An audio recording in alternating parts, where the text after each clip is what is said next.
Pasensya na po kayo sa introduction ng speech. I was telling Harvey while I was speaking, sabi ko, hindi kami nag-usap. Sabay namin to sinulat. Nasa dining room si Aika, ako nasa living room. Pareho yung aming sasabihin. So pagpasensya niyo na po kami. Magnanay talaga kami. So almost 11 years ago today, or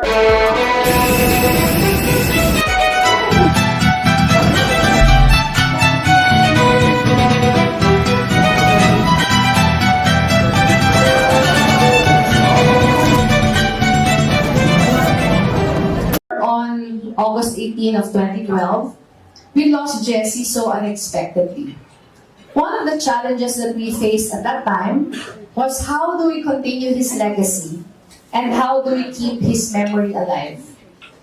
The answer to that was the setting up of the Jesse M. Robledo Foundation so that we would have a platform where we could, through its programs, continue where he left off.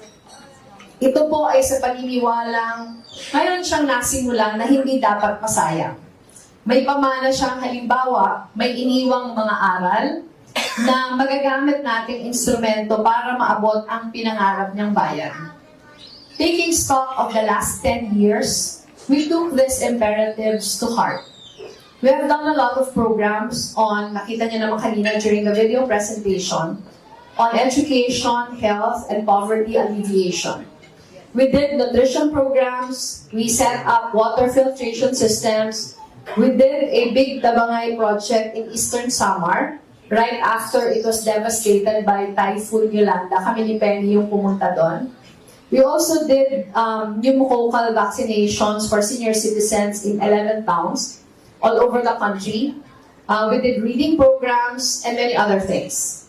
But at the core of everything is really leadership and governance. Believing that all our initiatives will only be sustainable through good and effective governance and ethical and empowering leadership. Kaya po tinutukan natin ang paghubog ng mga pinuno sa antas na lokal at ng komunidad.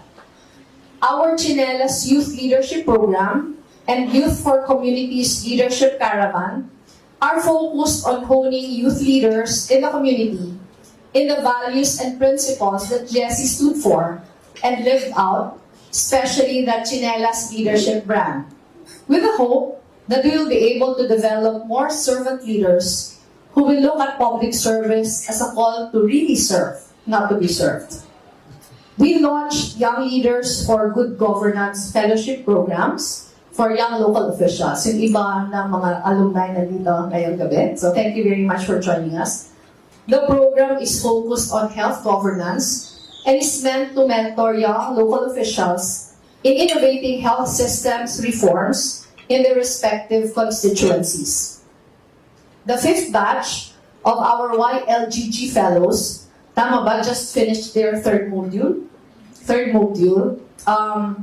which focused on stakeholder mobilization for adaptive change and human-centered design thinking. We are excitedly looking forward for their presentations of their capstone projects at the end of the program. We are proud that our lead for this program are two well-known experts in bridging leadership and health governance, Mr. Bong Villamor and Professor Ernie Garilao. Our Strategic Leadership and Management for Good Governance program, or SLAM4GG, is open to all YLGG alumni and is meant as a platform for continuing education for them. It is basically capacity building with the introduction of cutting-edge and relevant leadership skills in the age of technology, meant to propel them to greater competence and impact in public service. Our lead for this program is Myrish Antonio, who was from the Harvard Kennedy School Center of Public Leadership. Si Myrish po is based in Cambridge, Massachusetts, but occasionally comes for our programs. We also run, this is the new program of JMRF, we also run a Leadership and Governance Program, or LEGO, for mayors, which is aimed to promote matino, mahusay at may puso leadership values and genuine people's participation through the setting up of people's councils, similar to what Jessie started in Naga, upang mabigyang tinig sa pagdedesisyon, hindi lang ang mga nakaupo sa pwesto o ang mga nasa gobyerno, kundi pati ang komunidad at ang batayang sektor. We are very happy and we are very proud that our first cohort of 50 mayors includes our much admired Mayor of Baguio City, Mayor Benji Magalong, who's with us tonight.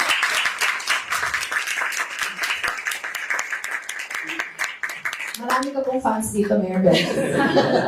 Kanina po may mga gusto sa'yo magpa-picture, nahihiya lang sila. Nagkapag-picture na ba kayo? And Mayor Ipe Remolyo of Dumaguete City is also in the cohort. Wala siya po ngayong gabi, but he's in the cohort. Tonight, we just launched Jess, isang libro ng mga kwento tungkol kay Jessie. Dito po tinipon hindi lang ang personal nilang naming karanasan kay Jessie, ngunit mas mahalaga ang mga salisag ng kanyang mabubuting pamumuno. Yung husay at integridad niya, yung pangarap at pagkatao niya, yung mga values at kung paano niya ito isinadiwa sa araw-araw niyang pakikitungo sa kapwa-tao. This is our 10th anniversary offering of the JMRF. Kinento na po ni Harvey kanina that the contributors to this book are people who are very close to Jessie. Sa pamilya po namin, ako, si Aika, si Trisha, si Jillian ba sumulat? Meron din pala si Jillian. Si Penny, si Butch. Wala si Butch ngayong gabi. Friends, saka co-workers, merong from Harvey, yung best friend ng asawa ko, Ma'am Nene. Marami pang iba. Si Boyet and Joanne, who worked with Jessie also, and Willie. Si Willie Brillas from Naga has worked with Jessie almost his entire life as mayor of Naga, and his party mates at the Liberal Party. Na palagay po namin, we were all changed positively by our relationship with him. So looking back, this was actually the genesis of the Jessie M. Robredo Foundation. We saw the impact that he made in people's lives, knew that the country became a better place because of his presence, and imagined a world where there would be more people like him. Nung nabubuhay pa po yung asawa ko, pag pinupuri siya, alam ko ni Harvey, parati niya sinasabi, maswerte lang ako dahil napansin ako.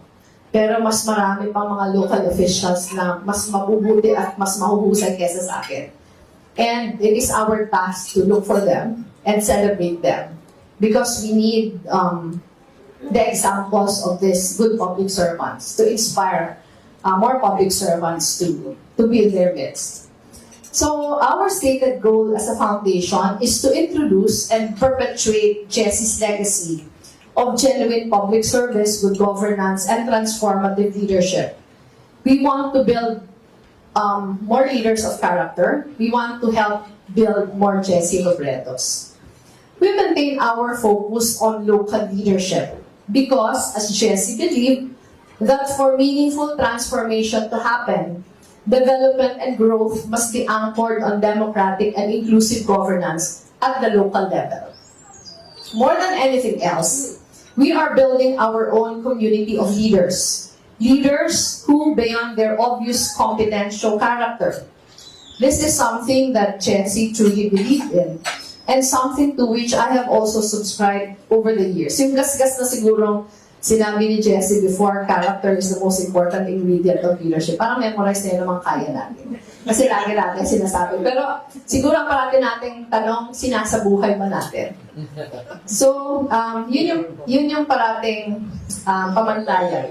Yun yung parating pamantayan natin as public servants. So we all understand character as having a foundational, philosophical core. In fact, a moral core based on values that allows us to forge on despite tough times. It means working in terms of faraway horizons that will allow us to remain oriented towards what is truly important, despite the tedium of the day-to-day. Minsan, we get lost in the day-to-day. It means having a ready, sure answer to the question, why am I doing what I am doing? So, and having that answer embedded into our very DNA. So, challenge yan sa atin ng mga public officials. Marami po sa inyong nakakilala kay Jesse would agree with me that this moral clarity defined who he was as a leader. This perhaps is also the moral clarity we seek and expect from any leader. So, ako din po, pag nahihirapan ako, lagi kong binabalikan yung aking why. Kagaya ni Jessie noong nabubuhay pa siya, na pag nasa crossroads na parati niyang tinatanong, bakit ko ba ito ginawa in the first place? O bakit ko ba ito ginagawa in the first place? Yung mga taong pinaglilingkuran niya, laging yun yung inspirasyon sa lahat na desisyon na kailangan gawin. He believed that his constituents deserve more from life. Truth, opportunity, a dignified way of life, a sense of worth that emanates from being part of a larger community and from having a stake in shaping one's destiny. This is also evident in the programs he pushed for. It was evident in the way he dealt with corruption and illegal activity, never backing down even from the most well-entrenched interests, knowing that every ounce of courage meant another inch of space to hope for the people he served. It was evident in the way he related to his constituents, mata sa mata, tao sa tao, akbay sa balikat, suot ang tsinelas na sagisag ng solidarya sa kanyang kapwa. So, nung ako po mismo ay binigyan pagkakataon makapaglingkod, in the difficult times, parati kong tinatanong, what would Jessie have done? And lagi yung kasagutan, hindi pwedeng umayaw, dahil ito yung inako natin na responsibilidad. So, I imagine Jessie holding a light up there. I think you would agree with me if I say that in some ways, Jessie's light, 11 years since his passing, shines brighter today because the people whose lives he has touched continue to pay it forward. At kayo yun. Papasalamatan po kayo kasi JMRF could not have existed were it not for the many people here who helped us set it up. Siyempre sa pamumuno ng napakagwapong program officer, Mr. Harvey Kelan, who is really the workforce behind it. And all the JMRF staff, hindi ko na kayo iisa-isahin, pero maraming salamat. Of course, I'd like to thank my daughters. Si Aika is the chairman of the JMRF. Si Trisha, in absentia, is the executive director, but he's not in the country right now. So ako muna yung magsasab sa kanya. The board members who are here, maraming salamat po. I think I need to introduce them para makilala naman yung iba. So in the board from the family is myself, Aika, Trisha, Penny, who is Jessie's youngest sister. Tapos si Vic Hauchin, who is Jessie's first cousin. Of course, gaya ng sabi ko, Jessie's best friend, mentor, and everything else rolled into one. Ma'am Nene. Si Ma'am Nene lang po yung nagagalit sa asawa ko, sinusuyo talaga ng asawa ko. Jules Esquivias, who is more poky than his brother-in-law.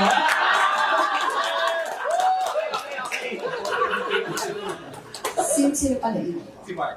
Si Mark? Pwede nang maiwan lahat, wag lang si Mark. And of course, Mark Yu, who has been Jessie's friend from way back. And we have a new, to those who have not met her yet as our board member, we would like to formally welcome her. We welcomed her before already. We are very grateful that she agreed to be part of the board. A person we all admire, Lisa Mantari. Maraming salamat, Lisa, for agreeing to join us. And we are, maraming tumulong na hindi makakapunta tonight. But we are also very happy that people who have helped us along the way propagate Jesse's legacy are here. Hindi ko na din kayo isa-isahin, but we are very grateful. SNS is represented tonight. Thank you very much, sir. Yung mga partners over the years are here tonight. As I've said, the YLGG Fellows, yung ating mga mayors, mga vice mayors, councilors, board members are here. So maraming salamat sa inyo. So this is a night of Thanksgiving to all of you who has helped Jessie Robredo Foundation along the way.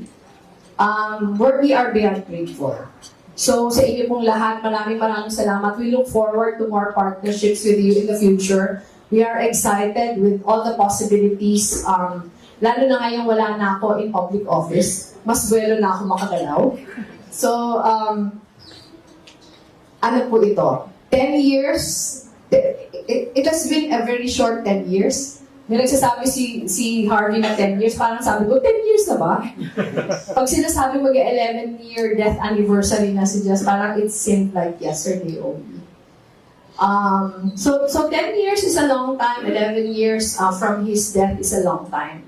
But we are very grateful that up to now, we all have you by our side, helping us perpetuate his legacy. So maraming salamat po sa inyo. To the Manila Philharmonic Orchestra, thank you very much for joining us tonight. Sa inyo po lahat, mabuhay po kayo.